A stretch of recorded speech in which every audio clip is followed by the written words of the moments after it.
ओम शांति। आज 31 दिसंबर 2024 के बाबा के अनमोल मधुर महावाक्य सुनेंगे। आज की मुरली में बाबा कहे, एक है सुख धाम, दूसरा है दुख धाम। सुख धाम में कभी कोई दुख की बात नहीं और दुख धाम में सुख कहाँ। बाबा कहे, भल लोगों के पास साधन सुविधाएं हैं, लेकिन फिर भी कभी तन बीमार है, कभी कुछ है, तो सुख नहीं है। और यहाँ सुख क्यों नहीं है? क्योंकि बाबा कहे ये रावण का राज्य है, तो रावण के राज्य में सुख कहाँ होगा। वह दुख ही देते हैं। ये 5 विकार के वशीभूत होकर के मनुष्य स्वयं को भी दुख देते हैं, दूसरों को भी दुख देते हैं। इसलिए इसको दुखधाम कहा गया और इसीलिए रावण की एफिजी बना करके जलाते हैं, क्योंकि वही हमारा दुश्मन है जिसने हमें हर कल्प दुख दिया है।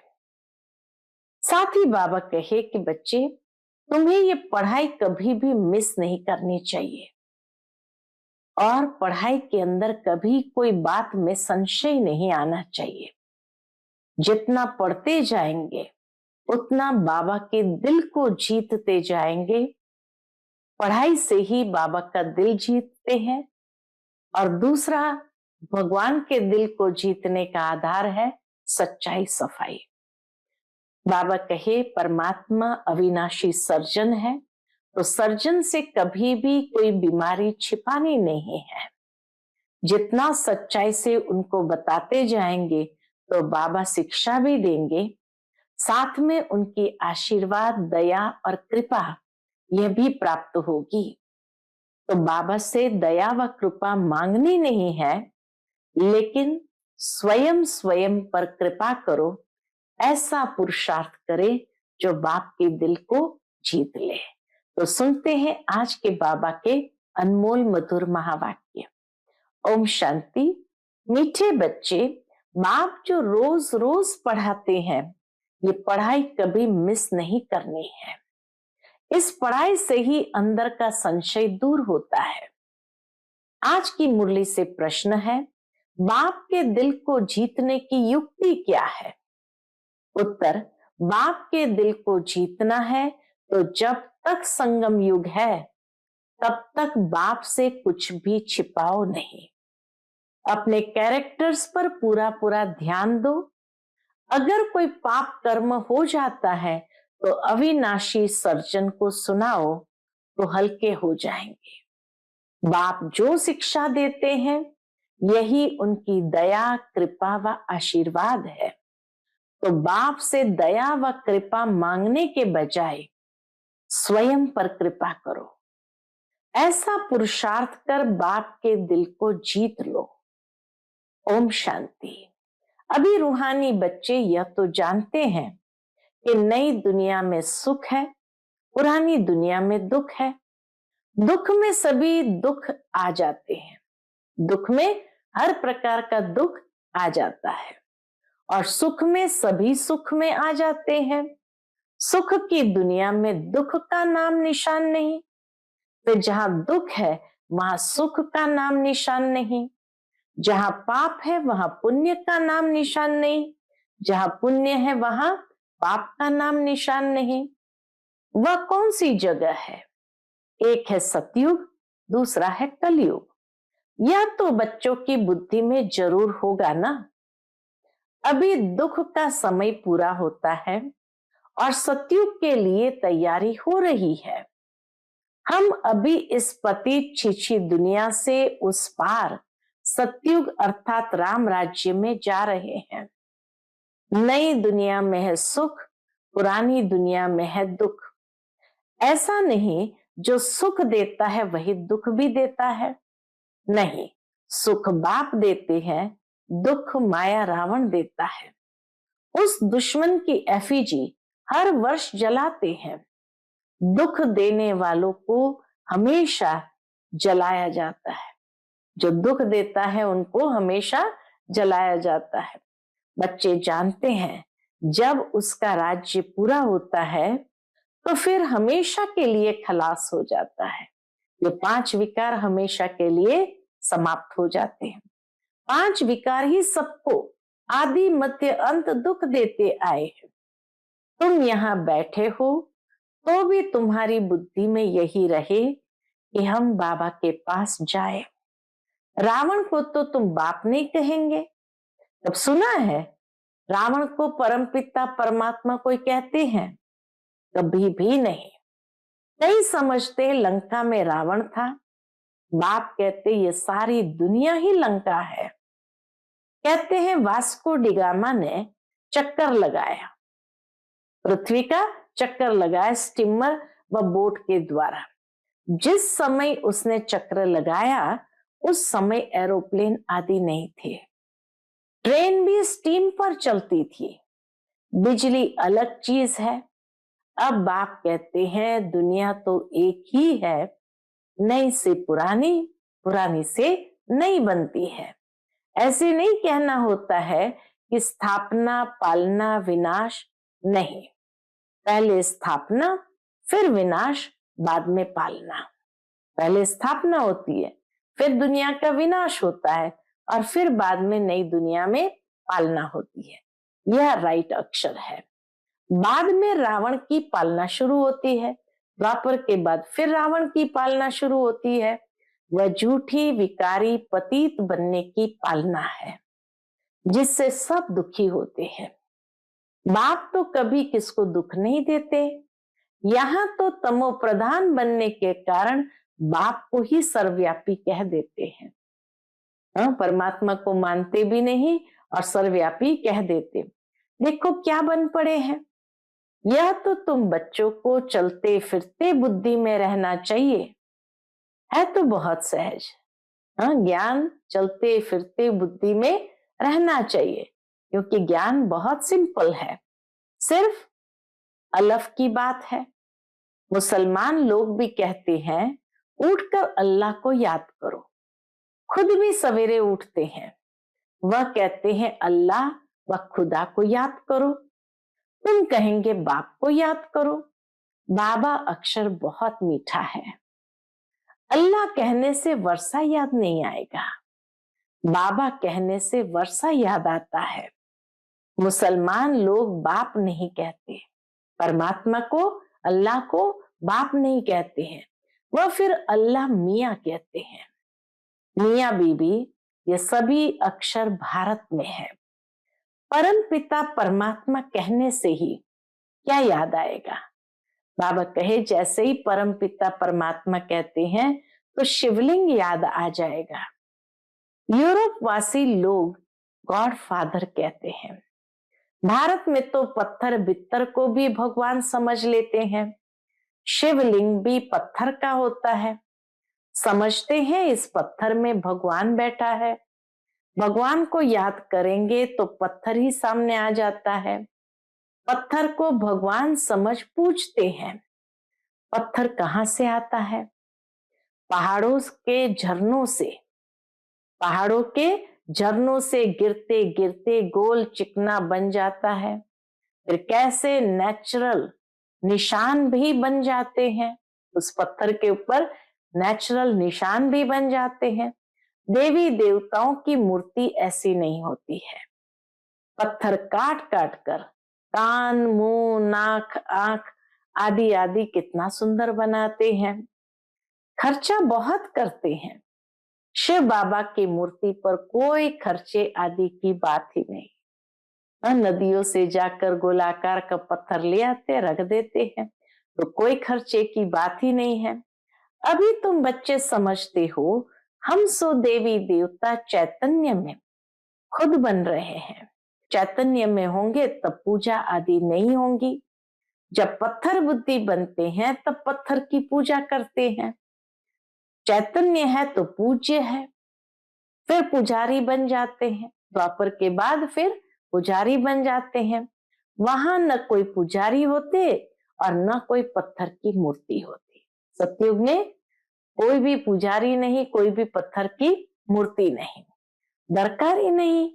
जो चैतन्य थे उनकी निशानी यादगार के लिए पत्थरों की रखते हैं।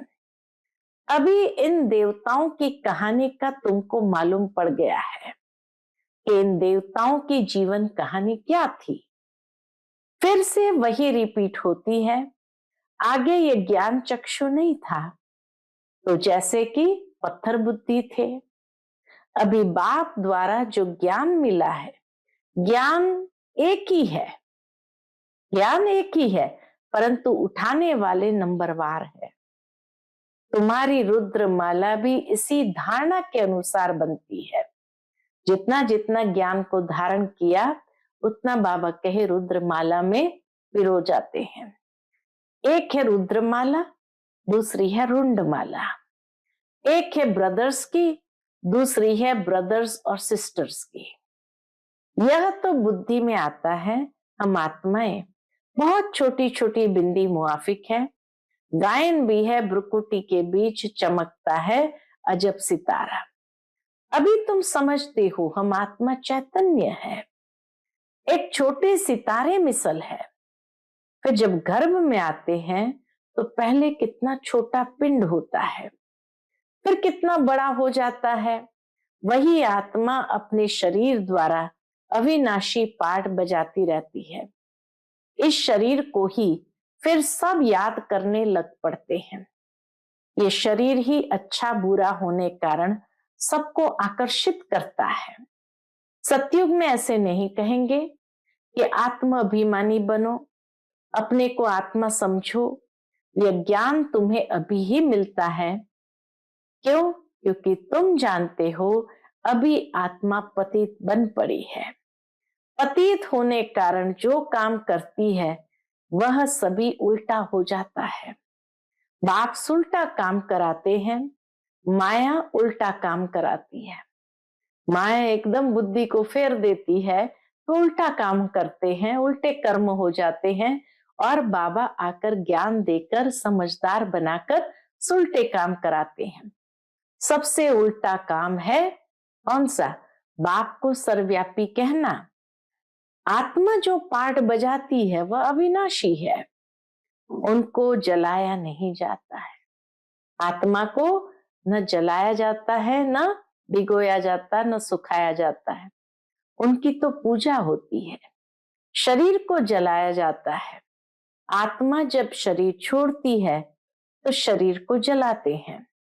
आत्मा दूसरे शरीर में प्रवेश कर जाती है। आत्मा बिगर शरीर 2-4 दिन भी नहीं रख सकते हैं।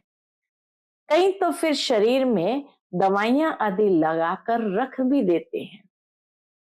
पहले ऐसे भी होता था। इजिप्ट में कई शरीरों के अंदर दवाइयां भर करके उसको रख देते थे। कई तो फिर शरीर में दवाइयां आदि लगाकर रख भी लेते हैं, परंतु फायदा क्या? क्रिश्चियन का एक सेंट जेवियर है, कहते उसका शरीर अभी भी रखा हुआ है। गोवा में जाते हैं ना, तो गोवा में एक बहुत बड़ी चर्च है। वहां ये संत सेंट जो था जेवियर नाम का, तो उसका शरीर दवाइयां भर करके रखा हुआ है और वहां कई लोग देखने जाते हैं। लेकिन पूरा शरीर तो नहीं दिखाते हैं, खाली उसका अंगूठा खुला रखा है पैर का, तो वो अंगूठा का दर्शन लोग करते हैं। तो कहते हैं उसका शरीर अभी भी रखा हुआ है। उनका भी जैसे मंदिर बना हुआ है, चर्च बना हुआ है, इसको दिखाते नहीं है, सिर्फ उनके पांव दिखाते हैं। पांव का भी अभी तो खाली अंगूठा दिखाते हैं। कहते हैं कोई पांव छू लेता है तो बीमार नहीं होता, पांव छूने से बीमारी से हल्के हो जाते हैं, तो समझते हैं उनकी कृपा है। बाप कहते भावना का भाड़ा मिल जाता है। पांव छूने से बीमारी खत्म हो जाती है ऐसा नहीं, लेकिन उनकी भावना इतनी पावरफुल होती है, दृढ़ होती है, जो भावना का भाड़ा मिल जाता है। निश्चय बुद्धि होने से कुछ फायदा होता है, बाकी ऐसे हो तो ढेर के ढेर वहां जाए, मेला लग जाए। बाप भी यहाँ आए हैं, फिर भी इतना ढेर नहीं होते। ढेर होने की जगह भी नहीं है। जब ढेर होने का समय आता है तो विनाश हो जाता है। यह भी ड्रामा बना हुआ है। इसका आदि व अंत नहीं है। हाँ, झाड़ की जर्जरीभूत अवस्था होती है, अर्थात तमो प्रधान बन जाते हैं, तब यहां झाड़ चेंज होता है। तमो प्रधान बन जाता है, तब यह झाड़ चेंज होता है। कितना यह बेहद का बड़ा झाड़ है। पहले वह आएंगे जिनको पहले नंबर में जाना है, नंबरवार आएंगे ना। सभी सूर्यवंशी तो इकट्ठे नहीं आएंगे, चंद्रवंशी भी सभी इकट्ठे नहीं आते हैं, नंबरवार माला अनुसार ही आएंगे। पाठधारी सभी इकट्ठे कैसे आएंगे? खेल ही बिगड़ जाए। यह खेल बड़ा एक्यूरेट बना हुआ है, इसमें कोई चेंज हो नहीं सकती। मीठे मीठे बच्चे जब यहाँ बैठते हो तो बुद्धि में यही याद रहना चाहिए। और सत्संग में तो और बातें बुद्धि में आती है। यह तो एक ही पढ़ाई है जिससे तुम्हारी कमाई होती है। उन शास्त्र आदि को पढ़ने से कमाई नहीं होती। हाँ, कुछ न कुछ गुण अच्छे होते हैं। ग्रंथ पढ़ने बैठते हैं तो ऐसे नहीं सभी निर्विकारी होते हैं। बाप कहते इस दुनिया में सभी भ्रष्टाचार से पैदा होते हैं।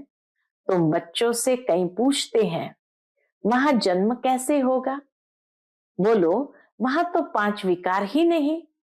योग बल से बच्चे पैदा होते हैं, पहले ही साक्षात्कार होता है कि बच्चा आने वाला है। वहां विकार की बात नहीं। यहां तो बच्चों को भी माया गिरा देती है। कोई कोई तो बाप को आकर सुनाते भी है, सुनाएंगे नहीं तो 100 गुना दंड पड़ जाएगा। बाप तो सभी बच्चों को कहते हैं कि कोई भी पाप कर्म हो जाता है तो बाप को झट बताना चाहिए। बाप अविनाशी वैद है। सर्जन को सुनाने से तुम हल्के हो जाएंगे। जब तक संगम युग है तब तक बाप से कुछ भी छिपाना नहीं है। कोई छिपाते हैं तो बाप के दिल को जीत नहीं सकते। सारा मदार पुरुषार्थ पर है। सच्चाई ही जहां न हो तो बाबा के दिल को कैसे जीत सकते? इसीलिए तो कहावत है, सच्चे दिल पर साहब राजी। तो सारा मदार पुरुषार्थ पर है। स्कूल में आएंगे ही नहीं तो कैरेक्टर कैसे सुधरेंगे? इस समय सबके कैरेक्टर्स खराब है। विकार ही पहले नंबर का खराब कैरेक्टर है। इसलिए बाप कहते बच्चे, काम विकार तुम्हारा महाशत्रु है। आगे भी यह गीता का ज्ञान सुना था तो यह सभी बातें समझ में नहीं आती थी। अब बाप डायरेक्ट गीता सुनाते हैं। अभी बाप ने तुम बच्चों को दिव्य बुद्धि दी है तो भक्ति का नाम सुनते हंसी आती है कि क्या क्या करते थे। अभी तो बाप शिक्षा देते, इसमें दया कृपा व आशीर्वाद की बात ही नहीं होती। खुद पर ही दया व कृपा आशीर्वाद करनी है। बाप तो हर बच्चे को पुरुषार्थ कराते हैं। कोई तो पुरुषार्थ कर बाप के दिल को जीत लेते, कोई तो पुरुषार्थ करते करते मर भी पड़ते हैं। बाप तो हर बच्चे को एक जैसा ही पढ़ाते हैं। फिर कोई समय ऐसी गुह्य बातें निकलती है जो पुराना संशय ही उड़ जाता है, फिर खड़े हो जाते हैं। इसलिए बाबा की पढ़ाई कभी मिस नहीं करनी चाहिए, क्योंकि पता नहीं उस पढ़ाई में कौन सी ऐसी बात बाबा सुनाएंगे जिसको सुनने से ही जैसे जो मुरझाइश है खत्म हो जाती है और बच्चे खड़े हो जाते हैं। मुख्य है बाप की याद। दैवी गुण भी धारण करने हैं। कोई कुछ छीछी बोले तो सुना अनसुना कर देना चाहिए।